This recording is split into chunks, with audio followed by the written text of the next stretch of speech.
Hey everyone, welcome back. I'm Domingos. I'm also known as DMA and appreciate when I'm called DMA.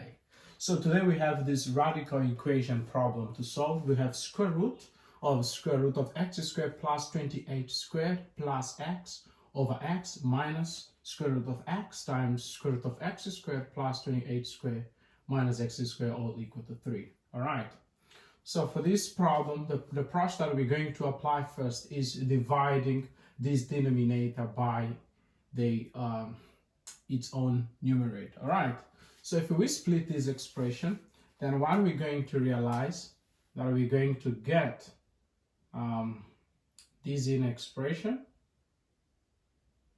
over x and plus x over x, which will be equal to 1. And for this expression, we can factorize x squared. So if we factorize x squared, then we're going to get square root of x squared plus 28 squared over x minus 1. All right. All equal to 3. That's what we're going to get. So now, if we check, this expression is quite the same as this one, but the difference is one is with positive 1 and the other one is with negative 1. All right. So what we can do for this approach, we can first apply the squaring sides. We know that if this expression is equal to the right expression, we can square both sides. But we have negative here, so we have to consider that a minus b squared is the same as a squared minus 2ab plus b squared. All right.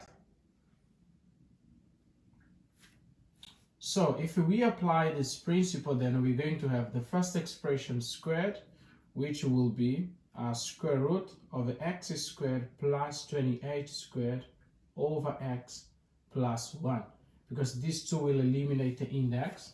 And this is x squared can come outside x. But let's just apply this approach, which will be minus 2 times my a is this expression and my b is this expression. So we're going to have x squared times the multiplication of those two expressions is difference of 2 squared. So the difference of 2 squared in this particular case will be the first expression squared minus the second expression squared. 1 squared is the same as 1, so it can simply remain as 1 plus this last expression squared, b squared, so will be x squared times square root of x squared plus 28 squared over x minus 1 equal to 9, because 3 squared is 9. All right. So that's what we're going to get here. Now, if we check, here we can find the common denominator.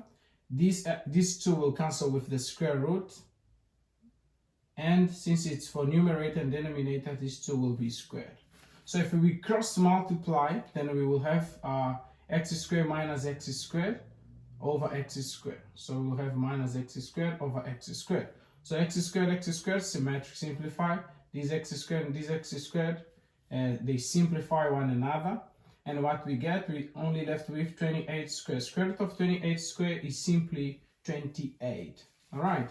So this will simply be 28. So you're going to have times 28 plus this expression. But 28 times 2, it's going to be equal to 56. So we're going to have minus 56. This expression. And then if we check those two are numbers, we can add them, which will be minus 55. We can send that side as a negative, as a positive, to add with 9.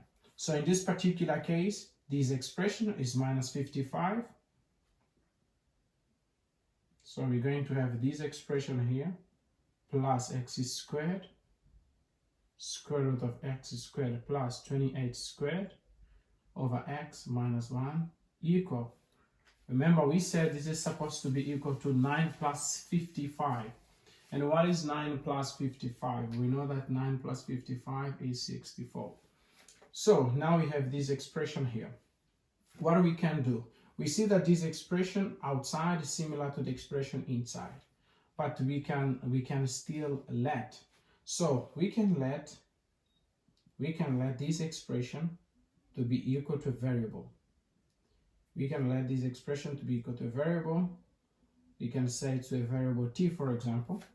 Then if we square both sides to isolate x, we're going to have this is x squared plus 28 squared over x squared equal to t. Now if we split it, if we separate each one with its denominator, which is x squared, the common denominator, here will be 1 plus 28 squared over x squared equal to t squared. Alright, because we squared both sides. Now, if we isolate x squared, then we're going to have, this implies that we're going to have 28 squared over x squared equal to t squared minus 1.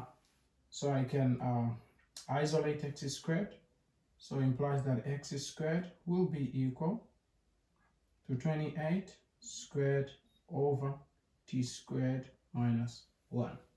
So that's the value of t and that's the value of x squared. Alright, so we can now substitute this expression and this expression by the respective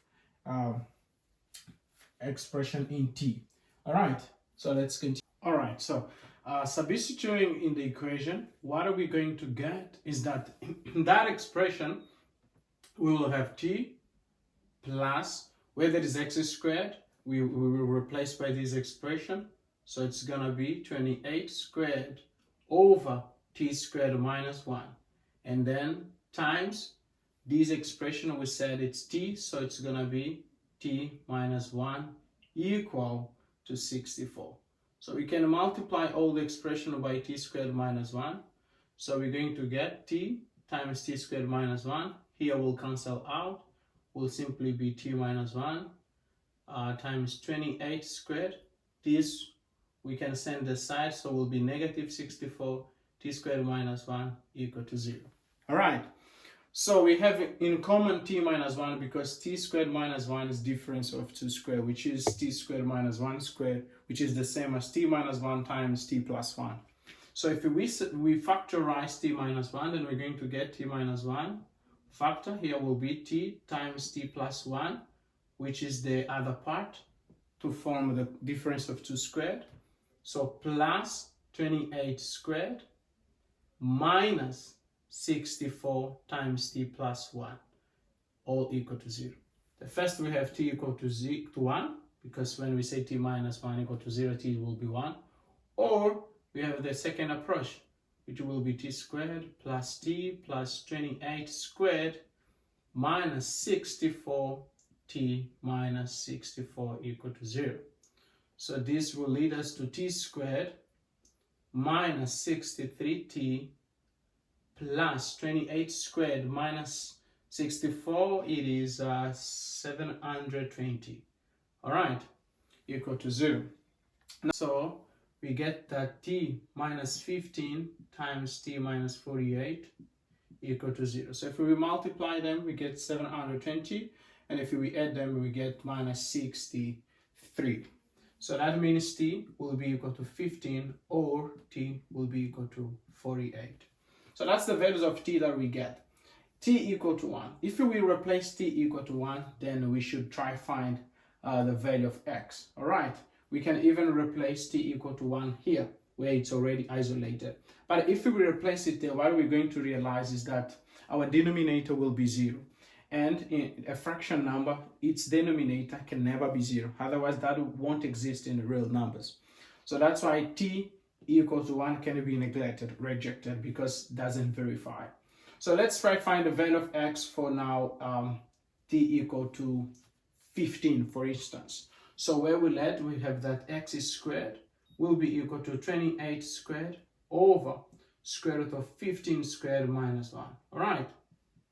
So this implies that x will be equal to plus or minus square root of 28 squared over, here we have 15 squared is 225 minus 1 will be 224. So this will be plus or minus 28 squared is 28, square root of it.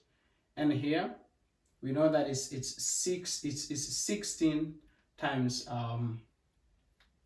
14, right? So since 224 is 16 times 14, then we have 16 times 14. So this will imply that x will be equal to plus or minus 28 over square root of 16 is 4. Then we have square root of 14 left. If we divide this by 4, we get 7. So we have 7 over square root of 14. Always plus or minus. Alright, so if we rationalize it by multiplying by square root of 14 and square root of 14, here we get this is 7 plus or minus square root of 14 over, this will be 14. If we simplify, this will be plus or minus square root of 14 over 2. Alright, so let's now find the value of x when it is equal to 48. Alright, for x equal to 48, then we're going to have x squared will be equal to 28 squared over t squared minus 1. So x will be equal to plus or minus square root of 28 squared over 48 squared minus 1. So x will be equal to plus 28 squared is 28. So square root of 48 squared, it's gonna be 2304. So minus 1. Then x will be equal to plus or minus 28 over, this is 2303. So we notice that x is going to be equal to plus or minus 28 over, this is the same as 49 times 47. So if we multiply, we get this expression. So the square root of 47 is 7, or 49 I mean. So then we're going to have 47 here. So x will be equal to plus minus, because square root of 49 is 7. We can simplify 28 and 7. We will left with 4 over square root of 47. So if we rationalize it by 47, the denominator, so x will be equal to plus or minus 4 square root of 47 over 47. So those are the 4 values for this equation. Again, the ones that verifies the equations is the solution of our equation, okay? So if you enjoy, leave your like, your comment, subscribe, and most importantly, share with your friends.